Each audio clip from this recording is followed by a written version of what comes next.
일단 자리를 잡은 스튜디오에 들어가는 게 우선인 것 같아요. 근데 AI라는 게 써보시면 알겠지만 누가 쓰느냐도 굉장히 중요하거든요. 컴프레서는 저는 제일 많이 쓰는 게 좀 압도적으로 LA2A인 것 같아요. 저는 모니터링 환경이 무조건 제일 중요한 것 같아요. 그러니까 제가 이거를 언제 깨달았었냐면,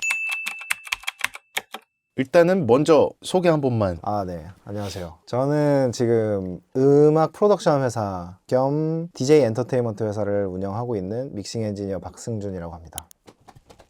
이제 아무래도 전에 현재님 만나러 왔다가 저는 여기는 방문이 벌써 3번째. 그러니까요.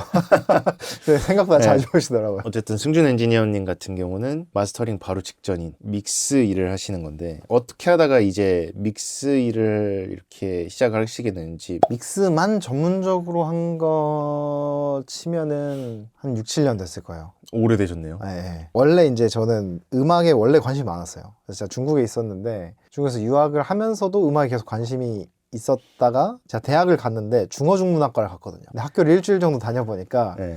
이거 4년 배워서는 아무것도 내가 할 줄 아는 게 없겠다 싶어서 이제 막 통역 일도 나가고 뭐 다른 아르바이트도 하고 뭐 한국 와서 뭐 식당 일도 해보고 편의점 일도 하고 막 여러 가지 알바도 막 해봤어요. 그러다가 지금 같이 일하고 있는 형님이 계신데 이제 중국에서 대학교 졸업하시고 스튜디오랑 음악 회사를 차려서 운영을 하고 계셨어요. 근데 그 형이랑 밴드를 하다가 같이 친해지게 돼서 스튜디오에서 좀 일해보고 싶다. 그래서 이제 일을 시작을 하게 됐는데 처음에 이제 샘플 정리하고 뭐 네. 이제 처음에 뭐 EQ 컴프레서 배우고 그 DAW 어떻게 쓰는지 공부하고 처음에는 작곡 편곡 위주로 저도 했었죠. 원래 작곡 편곡을 하셨던 거예요? 그쵸. 작곡도 조금씩 혼자서 독학하면서 하고 그것 때문에 사실 대학 들어갈 때 맥북을 샀어요.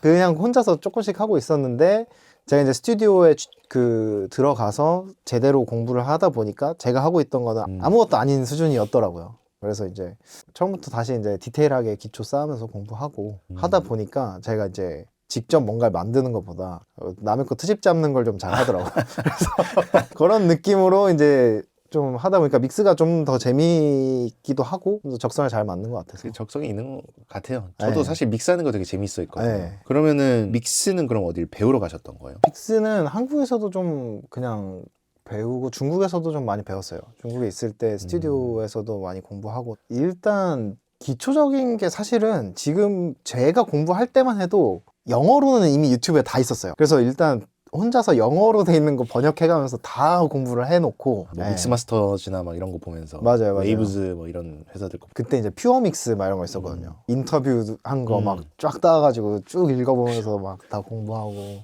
어떤 플러그인 쓰는 거지 공부하고 그랬었고 한국에서는 인터넷 서칭해서 나오는 데를 좀 많이 가보려고 했던 것 같아요. 일단 제가 한국에 오히려 정보가 없었어서 그 당시에는 중국에서 저는 12년 정도를 살았거든요. 뭐 쭉 산 건 아니고 중간에 중학교는 한국에서 다니긴 했는데 12년이면 거의 뭐 반세월을 거의. 네, 그렇죠. 중국 가셔서 여행 유튜브를 한번 해보시는 게.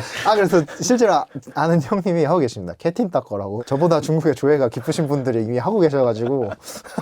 아무튼 그래서 이제 저는 한국에서는 서칭을 많이 했고 보통 온라인으로 클래스 101 이런 게 이제 한창 나올 때 원더걸에 있는 거는 진짜 다 봤어요. 다 사서 보고 그러다 보니까 또 인연도 생기고 하니까 믹싱 엔지니어 분들이 하신 프로젝트 파일을 제가 열어볼 기회들이 생겨서 좀 시간 좀 내주시면 감사하겠습니다 이러고 쫙 훑어보고 막 그렇게 공부했었죠. 이게 아무래도 전 세계가 거의 비슷할 것 같긴 한데 결국엔 일을 받으려면 좀 자리 잡은 사람한테 뭔가 인연이 닿아야 되잖아요. 그러니까 저희가 이제 익숙해졌으니까. 근데 이제 실질적으로 이제 아무것도 모르시는 분들 입장에서는 어디서부터 이제 일을 구하면서 시작을 해야 되는지. 근데 업계 전체가 다 비슷한 것 같긴 한데 일단 자리를 잡은 스튜디오에 들어가는 게 우선인 것 같아요. 저도 중국에 있을 때 그 당시에 저희 스튜디오가 아시아에서 제일 규모는 크다 뭐 이렇게 알고 있었거든요. 그래서 그런데 운 좋게 잘 어떻게 들어갔고 그래서 거기서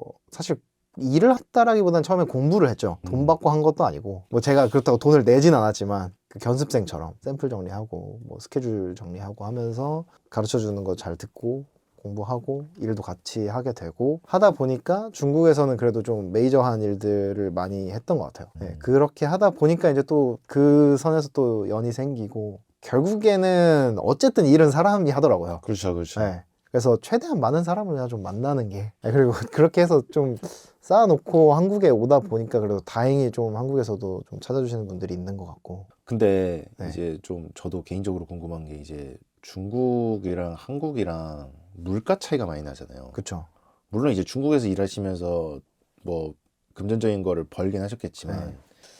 한국이랑 일해서 비교했을 때 페이 차이가 많이 나나요? 사실은 중국이 원래 더 셌어요. 아, 훨씬. 네, 제가 일할 때만 해도 최소 2배 정도 차이 났던 것 같아요. 많으면 공 하나 더 붙어 있는 정도고. 근데 지금은 그 정도는 아닌 것 같고 지금은 비슷비슷한 것 같아요. 음악들의 퀄리티는 어때요? 근데 생각보다 되게 괜찮아요. 예전엔 욕도 많이 먹었잖아요. 아, 이게 그러니까 퀄리티 편차가 좀 심한 편이긴 해요.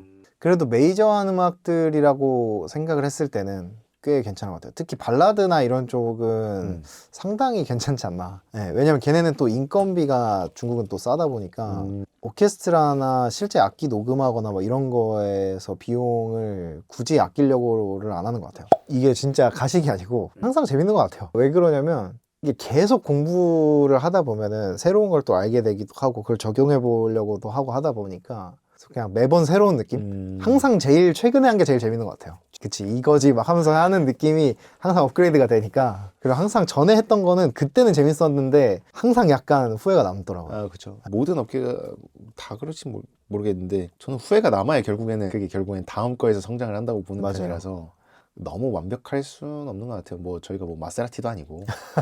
제가 다른 거 많이 써봤거든요. 네. 근데 그냥 익숙해서 쓰는 것 같아요. 저는 다른 그 에이블톤 라이브나 로직 프로나 뭐 큐베이스나 이런 거 많이 쓰시잖아요. 근데 뭐 그걸 써서 못한다의 개념은 이제 거의 없는 것 같고 할 수 없는 거는 거의 없는 거. 좋은 기능들이 너무 많이 나오기도 했고 근데 아무래도 프로툴즈로 시작을 하는 분들이 많잖아요. 그리고 어느 스튜디오 가도 프로툴즈가 기본으로 세팅이 돼 있고 막 하다 보니까 그냥 손에 익어서 쓰는 게 아닌가. 그러니까 저는 사실 수익이 믹스가 대부분이 아니에요. 아, 그래요? 네, 그러니까 제가 아까 처음 말씀드렸다시피 음악 프로덕션 회사를 이제 운영을 하다 보니까 네. 그쪽 수익이 아직도 훨씬 그냥 많은 것 같고. 프로덕션이라 하면은 어떤 것들을 하는 거예요? 저희는 작곡, 작사, 편곡, 믹싱, 마스터링까지 다 하고 있어요. 뭐 대중음악만 하시진 않을 것 같은데. 네, 대중음악만 하진 않고 저희가 이제 EDM 프로듀서들을 키우고 있어요. 그래서 그쪽으로도 지금 내부적으로는 하고 있고 외부에서는 뭐 발라드도 하고 광고 음악도 하고 뭐 삼성이나 갤럭시 같은 것도. 좋네요. 근데 요새 믹스 쪽도 언젠가는 네. 다가올 위협이라고는 생각하는데 네. 작사 작곡이 BGM 시장은 좀 많이 죽었다고 생각하거든요. 아무래도 AI 때문에. 그렇죠. 예. 네. 피아노 AI, 오디오 AI. 그래서 사실 이 두 개가 그나마 제일 대중적이지만 오케스트레이션 쪽도 AI가 생기면서 아예 미디어화까지 다 되는 곳도 있고 그런 부분들을 봤을 때 믹스나 이런 쪽도 사실 온라인에서는 마스터링이나 이런 것들은 많이 있잖아요. 그렇죠. 그러니까 파일 넣으면 네.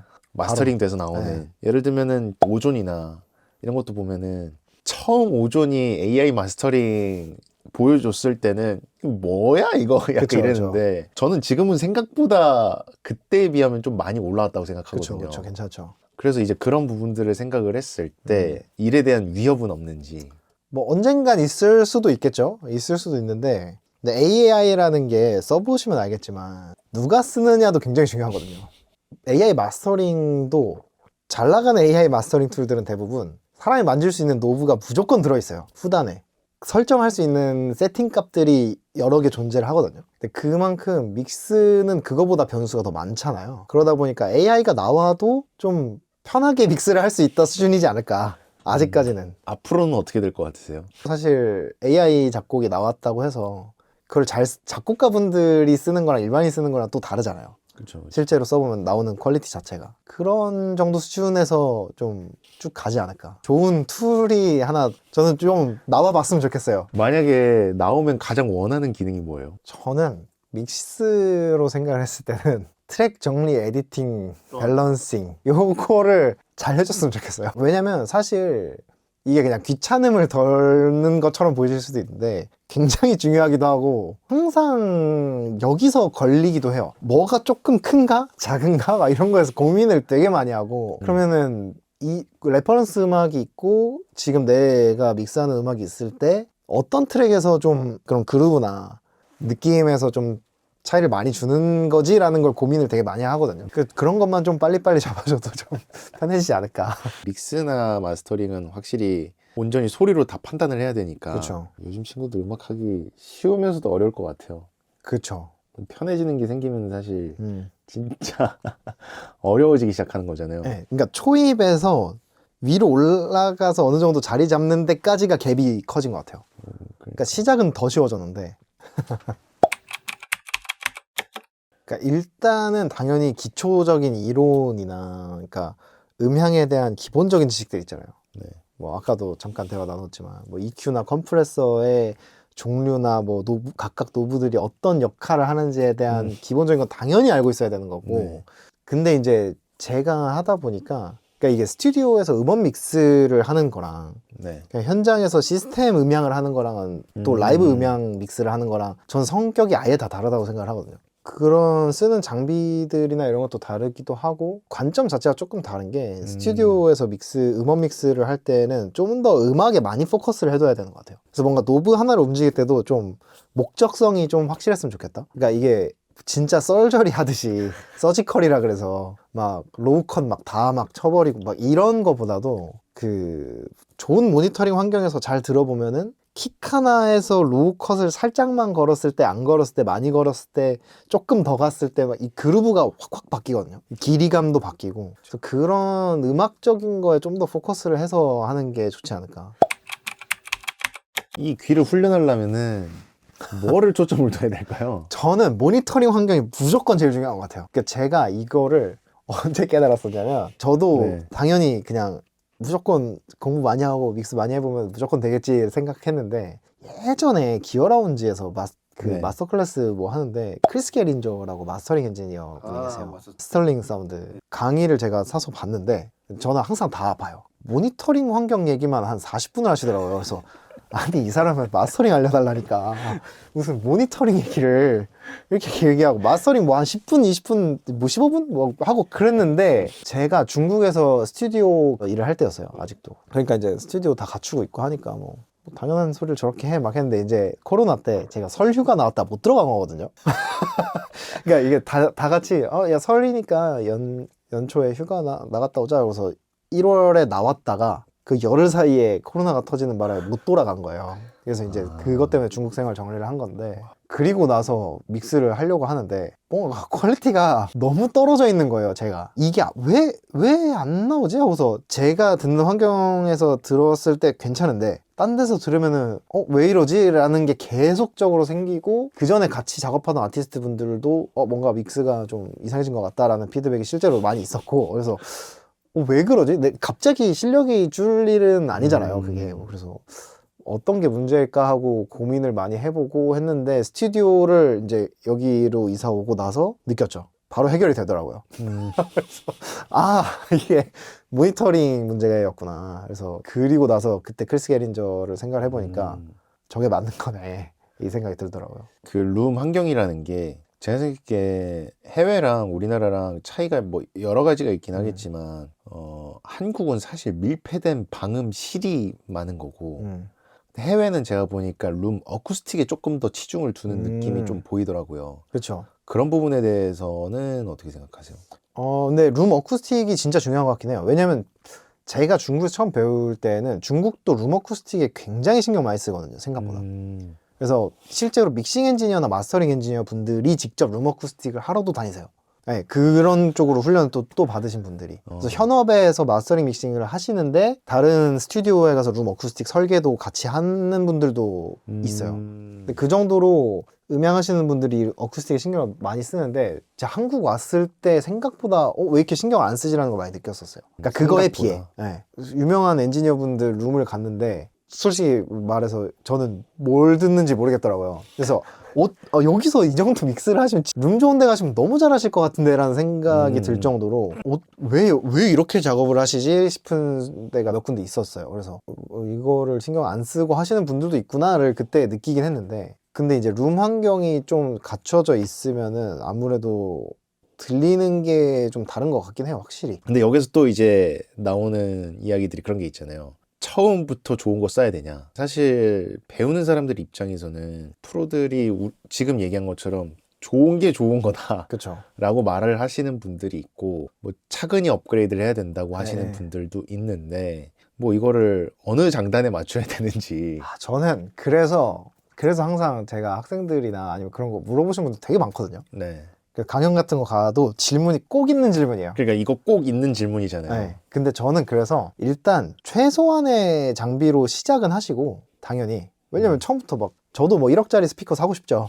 근데 이제 안 되잖아요. 저는 처음에 그래서 최소한으로 장비를 구매를 하시고, 그다음에 좋은 룸 있는 데 가서 공부를 하거나 많이 들어봐라. 근데 좋은 룸을 못 가면요. 그래도 선생님분들이 계시잖아요. 그래서 네네. 그런 데는 그래도 세팅이 돼 있는 데가 꽤 그래도 있기 때문에 좀 음. 그런 데 많이 다녀보면 좋지 않을까. 저는 네. 듣는 게 거의 다인 것 같아요. 저도 듣는 연습만 맨날 하고 있고. 근데 이게 참 그런 게 있더라고요. 저도 이제 뭐 믹스를 막 하려고 음악을 한 건 아니니까. 근데 이제 아는 형들이 막 얘기해 줬을 때 작게 듣고, 그다음에 관점 자체를 자꾸 생각을 바꿔놔야 믹스를 훈련하는데 귀가 다른 방식으로 계속 듣는다. 그래서 이제 그런 부분에 대해서 이제 아주 사소한 뭐 그런 팁은 있나요? 대중음악 하시는 분들한테는 물론 저도 계속 고민하고 있는 부분이긴 한데, 킥베이스가 제일 중요한 것 같아요. 그러니까 킥베이스는 왜냐면 서브 음역대 있잖아요. 초저 네. 음역대는 무조건 크게 들어야만 들리거든요. 그래서 킥베이스는 크게 듣고 작업을 저는 보통 해요. 그래야 그루브를 다 느낄 수가 있어요. 끝까지 나오는 초저 음역대를 다 들을 수가 있어서, 등천감 곡선이라 그래서 서브는 꼭 커야만 들리더라고요. 어쩔 수 없이. 그래서 그렇게 작업을 하고, 저는 밸런스 잡을 때는 좀 작게 하는 편이에요. 많이, 생각보다 많이 작게 키웠다 줄였다 하긴 하는데, 네. 그거 하면서 왔다 갔다 해봐야 좀 정확하게 들리는 것 같아요. 그리고 추가적으로 최대한 많은 장비에서 다 들어봐라. 저는 맥 2개 옮겨서 들어보고, 맥미니 자체 스피커로 들어보고, 차에서도 들어보고, 에어팟이랑 뭐 이어폰이랑 헤드폰이랑 스피커도 2개 다 들어보고 뭐 이렇게 하거든요. 근데 그랬을 때 들리는 게 달라요. 근데 사실 킥베이스 보컬만 잘 잡아놔도 대부분 네, 그냥 괜찮은 것 같아요. 그러니까 음악하는 일이 이게 알아야 될 게 참 많고, 그러니까요. 생각해야 되는 것도 참 많고. 아직 전화 잘해야 되는데. 컴프레서는 저는 제일 많이 쓰는 게 좀 압도적으로 LA2A인 것 같아요. UAD. LA2A 실버. 네, 요거죠, 요거. 네, 요거 플러그인 버전. 다 저거 얘기하는 거예요. 그러니까 이게 어쩔 수 없는 것 같아요. 저는 이거를 추천드리는 제일 큰 이유가 노브가 하나밖에 없잖아요. 그러니까 변수가 하나인데, 그쵸, 개인이랑. 네, 피크 리덕션밖에 없으니까. 근데 그래미 타시는 분들도 쓰시기 때문에 제일 근접하게 쓸 수 있다. 아니면은 좀 미세한 조정이 많이 필요한 경우다 하면은 저는 매트릭 헬로 채널 스트립에 있는 컴프레서를 많이 써요. 그거는 어떤 게 좋아서 쓰시는 거예요? 이게 좀 말로 표현하기 좀 힘든데 좀 팝스러운 느낌을 팍 내주는 것 같아요. 컴프레서 자체가. 뭐 믹스 해보신 분들은 알겠지만, 네. 뭐이 컴프는 꼭 어디에다 걸어라 이런 거는 저는 정답이 없다고 생각하는 편이긴 한데, 그렇죠. 그럼에도 좀 주로 거는 파트가 있는지. LA2A는 저는 보통 보컬에다가 많이 쓰는 것 같아요. 왜냐면 이게 많이 컴프레션 될 때랑 조금 될 때랑 어택 릴리즈 타임이 다르잖아요. 그래서 스네어나 킥같이 원샷으로 계속 나온 애들을 한테 쓰다 보면 1, 2, 3, 4가 볼륨이 다 달라져요. 물론 그래서 좋을 수도 있기는 한데, 그렇지 않으면은 사실 저는 보통 드럼류에는 MH 채널 스트립 위주로 많이 쓰고 EQing도 같이 할 수 있기 때문에. 그러면 이퀄라이저는 어떤 거를 좀 주로 쓰시나요? EQ는 제가 진짜 그냥 거의 손발처럼 쓰는 애가 하나가 그 웨이브스의 API 550B, 거의 모든 트랙에 다 쓰는 것 같은데 지금 생각해보면. 네. 그거의 뭔가 장점은 뭐라고 생각하세요? 좀 직관적인 것 같아요. 폴이요? 아니면은 건드는 거? 둘 다요. 둘 다 확실히 직관적이고, 500Hz 선택해놓고 2dB 올리면 그냥 팍 올라가는 게 느껴지니까 되게 직관적으로 팍팍 쓰기 좋은 것 같아요. 또 추천하는 EQ가 있나요? 매그 EQ, MAAG, 그게 에어 살릴 때 너무 좋아요. 이게 완전 초고음역대 있잖아요. 네. 사람이 잘 안 들리는, 그 완전 위에 잘 안 들리는데 4만 헤르츠까지 키울 수가 있어요. 4만 헤르츠를 기준으로 올릴 수가 있는데, 근데 이게 4만만 올라가는 게 아니고 거기를 네. 올리면서 가청주 파수 대역이 바뀌잖아요. 근데 그것 때문에 쓰는 거긴 한데 이게 되게 넓게 아마 올라가는 걸로 알고 있거든요. 그래서 많이 위에가 싹 올라가는 게 돼버리면은 약간 앞에서 들리는 느낌이 나요. 그러니까 이게 음향 심리적으로 초고음역 대는 가까이 있어야만 들리는 음역대거든요. 왜냐면 멀리서 뭐 공연장이 있거나 하면은 저음만 웅웅거리는 것만 들리잖아요. 그쵸, 그쵸. 그런 것처럼 고음역 대는 가까이 있어야만 들리기 때문에 좀 가까이 있어야 되는 애들을 살리고 싶을 때 좀 그걸로 에어감을 좀 잘 주는 것 같아요. 그러니까 이게 톤적인 차이보다도 톤적인 차이도 당연히 나는데 그거보다 이 거리감의 차이가 확실히 달라져요. 좋아요. 그러면은 이제 아마 이 리버브가 사실 저는 음악의 반 이상을 차지한다고 해도 저는 과언이 아니라고 생각하는데 네. 사실 저는 개인적으로 해외 프로듀서랑 한국 음. 프로듀서의 차이는 저는 리버브라고 생각하거든요. 그리고 저도 제 개인적으로 이제 제 음악 믹스하면서 가장 어렵다고 느낀 부분이 리버브인데 사실 저는 리버브 때문에도 그루브가 많이 바뀐다고 많이 생각하거든요. 바뀌죠. 네. 그래서 리버브는 어떤 걸 추천하시는지. 폴 리버브 같은 경우에는 UAD의 렉시콘 480 다 그것은 아니면은 플레이트는 그거 써요. 아츄리아의 플레이트 리버브 있거든요. 140인가 뭐 네. 있어요. 그게 생각보다 톤이 되게 괜찮아요. 그냥 써도 괜찮은 정도. 그러니까 노브가 몇 개 없어요. 그거 보시면 생각보다 되게 간단하게 생겨서 뭐 건들 수 있는 것도 많이 없고 리버브 타임 정도? 아 근데 이거 다 가지려면 일단 돈이 많이 있어야 돼서 근데 그게 예전에 지금은 모르겠는데 그 무료로 한번 뿌렸었어요. 아 그래요? 제가 그때 바로 보고 이거 뭐야 이쁘게 생겼다 이러고 샀는데 그래서 좀 무료일 때 좀 많이 좀 활용을 하시면 금방금방 모으시지 않을까. 근데 이게 리버브도 이왕 나온 얘기니까 하자면은 리버브 같은 경우에는 제일 고민해야 되는 게 개인적으로 어떤 거라고 생각하세요? 네, 말씀하신 것처럼 그 공간 계열이 영어로 보통 타임 베이스드라고 하잖아요. 걔네들이 그루브에 생각보다 영향을 많이 줘요. 딜레이나 리버브 같은 애들이 그 그루브를 좀 잘 듣는 게 중요한 것 같아요. 그러니까 이게 리버브 타임이 길면 루즈하거나 그 뒤에 노트들을 막 가려버리거나 막 이럴 수 있기 때문에 또 너무 짧아버리면은 안 묻어요. 그러니까 그리고 블렌딩을 좀 많이 해서 쓰거든요, 리버브 같은 경우는. 그래서 초반에는 좀 어떤 느낌의 리버브들이 나오다가 뒤에 잔향들은 또 뭐 어떤 애들을 써야 될지 이런 고민들 많이 하고 그 그루브에서 느껴지는 톤 있잖아요. 딱 그거를 많이 고민을 하는 것 같아요, 항상. 제일 어렵죠. 저도 항상 곡 내고 나면 내가 저거 왜 그렇게 했지를 제일 많이 느끼는 부분도 그 부분이긴 해요. 그리고 리버브가 그건 있는 것 같아요. 전 그냥 프리셋만 골라서 쓰진 않아요. 그 뒤에 뭐 예를 들어서 세츄레이션 계열이나 EQ나 뭐 디퓨전이나. 이메저나 뭐 이런 것들을 생각보다 많이 프로세스를 해요. 그래서 그런 것들이 좀 더 되면 괜찮지 않을까. 그래서 이제 리버브에 그래서 좀 걸 때 굳이 팁이 있다면? 많이 걸면 안 된다. 아, 저는 그건 것 같아요. 그러니까 차라리 적게 거는 게 그나마 더 나은 것 같아요. 그러니까 과해지면은 못한 것만도 못한 것 같아요. 그러니까 안 건 것만도 못한 것 같아요. 그러니까 정말 꼭 리버브가 필요하다는 곳에만 양이 많으면 안 돼요. 주는 양 자체가 리버브가 원래 보컬 톤을 확 가려버린다든지 이거는 저는 좀 많이 지양을 하는 편이에요. 네. 레벨이 제일 높은 것 같아요, 리버브가. 이런 리버브 아무래도. 얘기를 많이 하는 거 보면. 그쵸 그쵸. 그러면은 이제 딜레이는 어떤 거를 좀 쓰시는지. 이것도 진부한 답변이 될 것 같긴 한데 괜찮습니다. H 딜레이를 많이 씁니다. 그 다음에 저 그것도 많이 써요. 이거는 많이 안 쓸 수도 있는데 웨이브즈의 J37이라고 테이프 네. 있어요. 거기에 딜레이가 있거든요. 그 느낌 되게 좋아요. 맞아요. 세츄레이션도 있고. 딜레이 걸 때 좀 팁이 있을까요? 딜레이가 제가 혼자 그냥 하는 방법인데 그러니까 일단 좀 이것도 그루브를 많이 생각을 하는 것 같아요. 그러니까 딜레이가 쪼개지는 그루브를 만들잖아요. 네. 걔네들이 딱 어떤 트랙이 나오다가 딜레이만 딱 나올 때 그루브의 흐름이 끊기지 않게. 왜냐면 특히 보컬 같은 거에 이제 딜레이 많이 거시는데 걸고 나면은 비어있는 구간에 딜레이가 들리게 되잖아요. 그쵸, 그쵸. 근데 이게 딜레이가 뭔가 확 들린다라기보다는 그 딜레이 느낌이 남아있을 때 이 흐름이 끊기지 않도록 하는 게 중요한 것 같아요.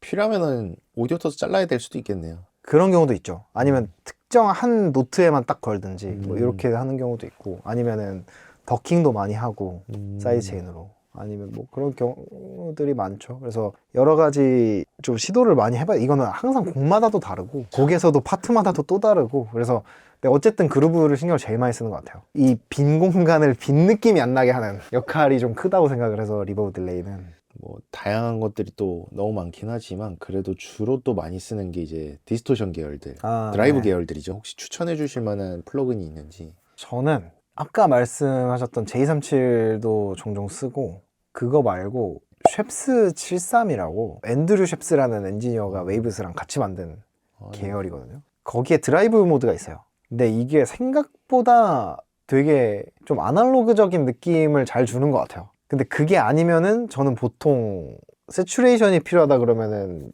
이 친구 쓰기도 해요. SSL 퓨전이라고 얘도 많이 쓰는데 여기도 드라이브가 있어서 이거를 쓸 때도 있고 확 아날로그 느낌 나긴 해요. 디스토션 계열을 사실은 제가 많이 쓸 일은 없긴 한데 보통 프로듀서 분들이 해서 보내주시죠. 디스토션이 필요한 구간이면은. 근데 그게 아니면은 저는 그냥 편하게 원노브 드라이브를 많이 쓰는 것 같아요. 왜냐면 사실 디스토션이 필요한 경우는 제 생각에는 그 디스토션 자체 느낌이 중요하다고 생각을 해서 아니면은 원하는 특이한 디스토션 느낌이 있으시면은 프로듀서 분들이 보통 해서 보내주시니까 좀 간단한 걸 클래식한 거를 쓰려고 합니다. 항상 처음부터 고민을 아직까지 하고 있는 고민이긴 한데 전 그래서 음악을 많이 들어야 되는 것 같아요. 왜냐면 그 보통 이제 믹스를 맡기시는 분들이 정말 특이한 경우가 아니면은 저희가 다 들을 수 있는 음악들 위주로 다 들으시잖아요. 그렇죠. 네, 뭐 밴드 음악도 마찬가지고 뭐 팝도 있고 뭐 댄스 음악도 있고 뭐 EDM 뭐 K-팝 여러 가지가 있을 텐데 평소에 찾으면 다 들을 수 있는 정도 음악 선 안 그 바운더리 안에서 다 음악을 들으시거든요. 그러니까 정말 막 유튜브에 검색해도 안 나오는 정도 수준의 음악을 들으시는 분들은 저는 아직까지는 없었어서 그래서 좀 최대한 다양한 장르를 이렇게 바운더리를 넓혀서 많이 듣다 보면은 아 이분이 대충 어떤 느낌 원하시지 않을까라는 거를 빨리 캐치하는 게 중요한 것 같아요. 그래서 평소에 그냥 좀 많이 들어놓는 게 좋지 않나. 라이브러리나 데이터베이스를 많이 쌓아놔야 네, 된다. 저는 그래서 그 작업을 되게 많이 했고 제가 그 스포티파이 쓰면서도 유튜브 뮤직을 안 끊는 게 유튜브 뮤직이 그건 거 하기 되게 좋아요. 알고리즘도 되게 그쵸. 서치하고 디깅하는 데 되게 좋아서 뭔가 인디 쪽에서 의뢰가 왔다 그러면 인디 음악 한두 개만 들어도 쫙 바뀌거든요. 인디 쪽으로. 그래서 그런 거 다 듣고 나면은 아 이런 느낌 원하시지 않을까 하면은 한 60-70% 이상 맞는 것 같아요. 그러면 여기서 좀 디테일하게 이런 것들은 좀 이렇게 해주세요 라든지 그런 요구 정도는 좀 조율을 할 수 있는 수준까지는 되지 않을까. 그러니까 결국 음악은 많이 듣고 많이 해보는 게 그쵸. 결국엔 정답인 것 같네요. 네. 그냥 뭔가 승준 엔지니어님이 이제 생각했을 때 아 이거는 정말 믹스가 잘 돼서 이거 들으면 너무 공부가 많이 될 것 같다는 노래 3가지 정도 추천해 줄 수 있을까요? 아, 저는 있죠. 저는 일단 댄스나 하우스 쪽이면 무조건 추천하는 게 카이고의 For Life라는 곡이 있어요. 저는 이거를 하루에 한 번씩은 무조건 들어요. 오늘도 들으셨나요? 오늘도 들었습니다. 오늘 들었고 믹스 하기 전에 항상 들어요. 그래서 뭔가 항상 귀 맞추는 용도로 쓰거든요. 그래서 그거를 많이 듣고 어떤 점에서 그거를 사실 이거 이렇게 얘기해도 될지 모르겠는데 완벽하다고 봐도 될 정도로 그러니까 밸런스적인 거나 아니면 특히 트랜지션 그 파트에서 다음 파트로 넘어갈 때의 그 확 바뀌는 느낌 있잖아요. 그래서 코러스나 드랍이 탁 터지는 느낌이라든지 이런 프리퀀시가 확장되는 느낌이나 뭐 이런 것들이 전반적으로 되게 완벽하고 특히 아까 얘기했던 리버브 딜레이가 거의 진짜 예술처럼 잘 나옵니다. 아까 말씀했던 에어감이나 이런 것도 진짜 처음 시작할 때부터 와 할 정도로 되게 잘 나와서 저는 항상 누가 물어보면 제일 먼저 추천드리는 곡이 카이고의 For Life. 그리고는 좀 팝적인 거 많이 하시는 분들한테는 로제의 최근에 나왔던 톡식 틸 디 엔드 많이 추천을 드려요. 아, 이게 그 그루브랑 이 보컬 톤이나 이런 거를 보컬 위주로 끌고 가는 곡이잖아요. 근데 보컬 톤 같은 것도 굉장히 잘 잡아놨고 밸런스나 뭐 그러니까 내가 건들면 무조건 마이너스일 수밖에 없겠다 싶은 생각밖에 안 드는 곡인 것 같아요. 저는 드럼 톤을 만약에 좀 들어보고 싶다 그러면은 그 이매진 드래곤스의 빌리버 있잖아요. 저는 그 곡을 들으면 아프더라고요. 그래서 되게 드럼 톤 처음 시작하자마자 우와! 할 수 있는 곡인 것 같아요. 저는 이제 이런 말 해도 될지 모르겠는데 전 세계에서 제일 잘하는 사람이 목표예요. 근데 전 세계 제일 잘하는 사람이 목표여도 못할 가능성이 훨씬 높기 때문에 최소한 목표는 거기에 좀 있어야 되지 않나. 그래서 최근에 그래미에 노미네이트 됐거나 상 받은 분들, 엔지니어 분들 걸 항상 찾아서 들으려고 하고 그래서 저는 작곡가나 아티스트보다 엔지니어들 크레딧 위주로 골라서 찾아 듣긴 해요. 플레이리스트 만들어 놓고 아까 말씀하셨던 뭐 마세라티나 아니면 뭐 세르반 게니아나 뭐 이런 사람들 거를 항상 항상 이 사람이 오늘은 뭘 했을까? 뭐 이 사람께 최근 업데이트는 어떤 스타일로 바뀌었을까? 이런 걸 항상 공부하려고 하고 좀 그런 게 있는 것 같아요. 네, 재밌는 것 같아요. 그러니까 저는 뭔가 어디 출연하고 이런 것보다 그냥 믹스 얘기하는 걸 좋아하기 때문에 좀 이런 얘기 할 수 있는 자리가 있어서 좋은 것 같고, 네, 좀 더 교류를 할 수 있는 사람이 있는 게 그냥 좋기 때문에. 아무튼 오늘도 기나긴 이야기를 해주셔서 너무 감사드리고 오늘은 여기까지 하도록 하겠습니다. 좋습니다. 네. 아무튼 영상 시청해주셔서 감사합니다. 감사합니다. 네, 그러면은 또 다음 언젠가에 올라올 영상을 위하여 저는 가보도록 하겠습니다. 여러분, 고생 많으셨습니다. 바이바이.